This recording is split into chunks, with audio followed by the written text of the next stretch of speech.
It is officially the midweek report on this beautiful October the 24th, 2018. Welcome to the Third Down Show. I'm your host, T. Wayne the Don. Listen, we just gonna I think today on the midweek report, we just gonna stick with the state of Louisiana. Listen, so first thing first, Pels found themselves now 3-0 after last night's win. Pels did defeat the Los Angeles Clippers 116-109. First time since the 2010-2011 NBA season that the New Orleans Pelicans find themselves at 3-0. So shout out to them. We will discuss them and what this means right now for the Western Conference. But there's other teams who's not off to their best start so far. But it's only the first 3 games of the season. There's still 79 more left to go. We're going to talk about this trade on yesterday with the New Orleans Saints trading for Eli Apple. Yes, I know it's not Patrick Peterson, but I'm kind of upset that a lot of people are very bashing the Saints for what they did on yesterday because they wanted Patrick Peterson. But fans, we got to realize the Saints don't have nothing to give up. And if you want to if you really want Patrick Peterson, you're going to have to really give up some pieces on your roster. So we're going to talk a little bit about that. And we will talk about the Thursday night matchup on tomorrow in the NFL, in the association. So let's go ahead on and just move on. And let's give a little love to the New Orleans Pelicans. Pelicans, I mean, I got to give it to them. 3-0. I looked at the record. I mean, they played Brooklyn on Friday, so they easily can find themselves at 4-0 going into Utah.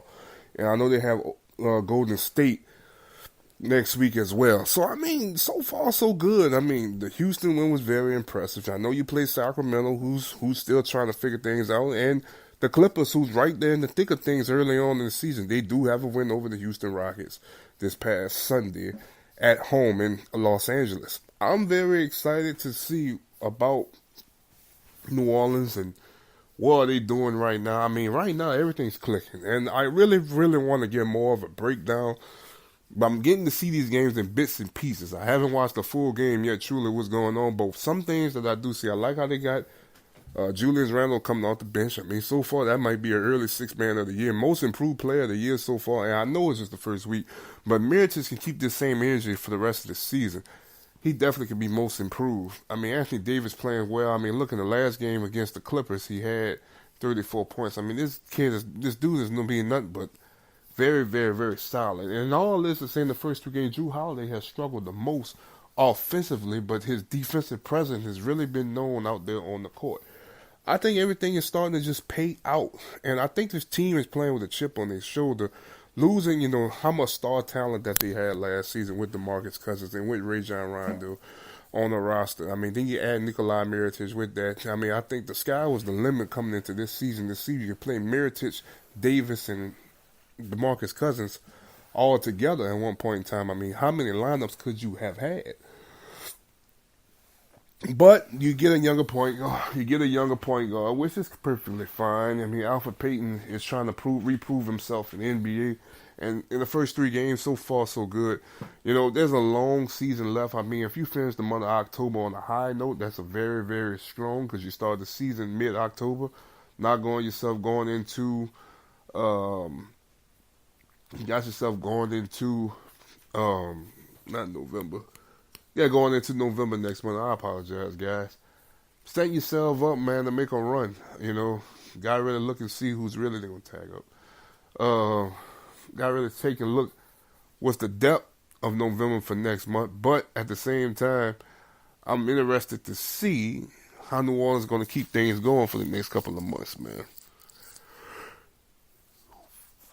Very interesting. I think they setting the tone, man. And like I said this before, the Pelicans just need to stay in the thick of things in the West. Key win already over the Rockets. I mean, I think I take this win over the Clippers as a key win. There is a set of statement. I guess now this is the things I want to see. I want to see when you do play teams that's not of your competition. Something that this team has always struggled with. Not be able to play up with competition. When they play down competition, they play down with the competition. Something I don't want to see from the New Orleans Pelicans. I want to see them way up. When they play these down teams that they should beat, these are the games that's going to matter the most right now. in this thick Western Conference. I promise you, I know I'm not coming with a lot of facts and details. I really haven't had a true chance to watch a full amount of games. Last night I was watching between them and the World Series, which it was pretty decent between the Red Sox and the LA Dodgers. So I really didn't get a chance to really watch too much of whatchamacallit. I still say Red Sox in 5. I definitely say Red Sox in 5.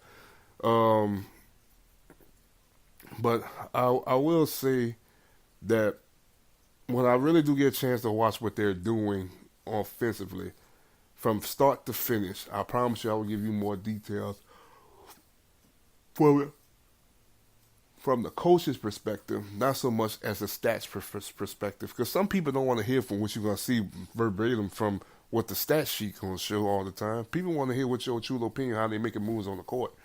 So I apologize now, but I promise you they got a lot more games to come that's going to really identify how we're going to break this down about these New Orleans Pelicans. So just give me a little time. Let me watch the game. I promise you I'm going to make sure I get this right so I can give you my true opinion what they're doing offensively and defensively on the floor. All right, so let's move on. So let's go on to the Who That's. The Who That's did make a trade on yesterday. They made a trade for Eli Apple. Now, Eli Apple has to be, I think the Pro Football Focus, he is ranked the 9th best corner in the league. So I could take that top 10 corner. You know, you got Marshawn Lattimore. The Saints are starting to turn more and more into the Ohio State Buckeyes. How many Buckeyes are on this team in key position? You got Michael Thomas, Von Bell, you have Marshawn Lattimore, Eli Apple. I believe J.T. Barrett is still on the practice squad. How many more Buckeyes do you need? Ted Ginn, Jesus Christ. How many more Buckeyes do the Saints need on their roster? I mean, after a while, the Saints really going to be Big Ten football after a while. Really, really, really, really, really Big Ten football. So, but let's talk about the trade itself. And let's just see, how some people felt about it. Like, I know the fans did not really care for it because when the Saints came out and said that, when Patrick Peterson party started to come out and say that was the ideal destination that he wanted to go, which it was all perfectly cool, but in the back of my mind, my only problem with that was who would New Orleans give up to get him there? And they lost their first round pick to the Green Bay Packers. They also lost their third round pick to the Jets for Teddy Bridgewater. So all that was left for you at the time was a second, a fourth, fifth, sixth, and a seventh. Problem with that is that I know for sure you still want to get a talent player in that second round. So you have to hit it in that second round this year. And like I told my brother earlier this year, I really think what the Saints are looking at is we can still add more pieces on defense because you can never get enough. Or if there is a talented tight end in the second round this year that could come in and take Ben Watson's spot and keep this offense rolling, I think that's where they're going to go. So if you ask me, this is what I personally feel. The Saints looked at it from this perspective. We could use another corner. Remember Patrick Robinson went down early this year. That was their nickel corner coming from Philadelphia who was on the Super Bowl last year. And, Patrick Robinson is a former New Orleans Saint. If you ask me, they did it right. They got a guy who's going to come in, I think, who's going to help assist Marshawn Lattimore and Ken Crawley. And it's also going to help the guys in the backside with Marcus Williams. And you have Von Bell and Kurt Coleman and all them boys in the backfield playing at the safeties positions. I like the trade, I think he needs a new scenery. I think right now, to me, he's probably like the third best defensive player for the Giants. I'll say Landon Collins. I'm trying to think who else could be somebody else. But, I read an article, they said they'll be about third best. So, I know for sure Landon Collins will probably the best. So, I like what they're doing. Like, I like what they have. Now you got two solid corners. I think he's going to elevate his game in New Orleans. I just don't want him to fall in the culture of chasing people. But you have Eli Apple. Really and truly, it's going to come in handy this week when you have to play I don't know how many reps he gonna get in. This is the middle of the week now. All of a sudden, he got asked to get played this week against the Minnesota Vikings. But at least you have two solid corners. He might get asked to come in and play some of the nickel role for him this week, and they might keep King Crowley. But I think eventually he's going to be out there to one, and you probably your second corner, and really truly help King Crowley out a little bit, the rotational wise, with PJ Williams and all them other guys out there on the field. So I like what they're doing right now. I mean, this is not a A+ trade, but it's a solid B, if you ask me, because they're feeling the need that they need, and they can't wait till the draft picks. They just can't. So it's a solid B, in my opinion. So I like what New Orleans is doing. You can tell New Orleans is all in right now for a Super Bowl. And these are the things that are lackluster on the field every Sunday that they don't have. And, from when you go back to the Atlanta, actually, let's go back to the Tampa Bay game, where you look when Tampa Bay was just taking shots at the shots at the shots at the shots. This was the problem week 1. Then week 2, look what happened with Antonio Callaway with the bomb that Tyrod Taylor threw in the end zone. Then look how you almost lost to the Atlanta Falcons. Calvin really came out and balled against you in the secondary. But you saw something in week 3 where they didn't take week 4, they didn't take too many shots against you in New York. You saw something in week 5 against the Washington Redskins. They didn't take that many shots against you against Washington. And Baltimore last week, the only time you saw a big play, besides John Brown catching that touchdown at the end of the game, but when King Crowley was in coverage, he was playing man. He got picked off in the middle of the field. That was just a pick play. Got him rubbed out. Guess what? That's how he started running freely down the field, which is perfectly fine. That's cool.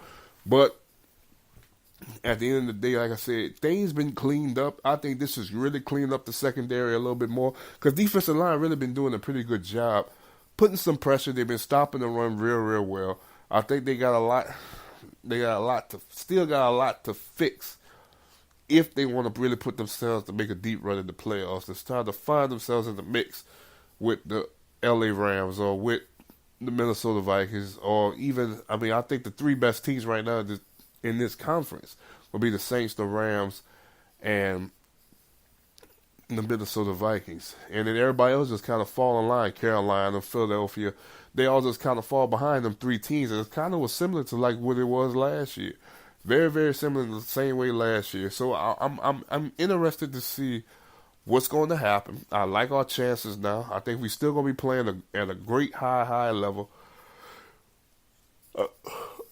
Man, I'm just excited, man. I'm very, very excited. I think it's going to be a good move for New Orleans long term. And one guy on Twitter said he don't think that they're done yet. I don't know if they're done per se, but I just think right now, I think they're in a good spot to make some noise, really, to cut up next month in November and the last month of the season in December. So we're in a good spot. And, and I hope for sure some of these moves can be long-term moves for the next couple of years. Because even after Drew Brees retired, like I said on Monday, the thing is, I want to see if New Orleans is going to continue to have, what they're going to do with Teddy Bridgewater. They're going to re-sign Teddy Bridgewater this season. If they re-sign, I'm pretty sure they're trying to make him the heir apparent. I just don't see why they would give up a 3rd-round pick for a 1-year wonder. I think I'm hoping, pretty sure that they're going to re-sign him. And I think they're going to sign him for a good value. And I think, if this is going to be the captain's last ride next season, I think, this could be a blessing in disguise to have Teddy sitting behind Drew for 2 years. We get to see what he's going to do next year in the preseason, working with some of the ones with Michael Thomas, Alvin Kamara, Ted, if Ted can still be there, Cam Meredith. I think Cam Meredith, who's not having the most productive season so far, but I think once again, if you get him a true, full, healthy year, playing under the system next year, I think he's going to be a lot better for you next year. Then Traquan Smith, who's starting to come alive a little bit, had a couple of key catches in the game last week against the Baltimore Ravens. So, you have talent. You have a lot of talent right now. You have probably more talent than what you had on the Super Bowl team. Because when you think about the true hits on that team, you think about Darren Sharper, you think about Roman Harper, you think about Jonathan Vilma, Will Smith. Then you start looking on the offensive side of the ball, Reggie Bush, Pierre Thomas, Jeremy Shockey, Lance Moore,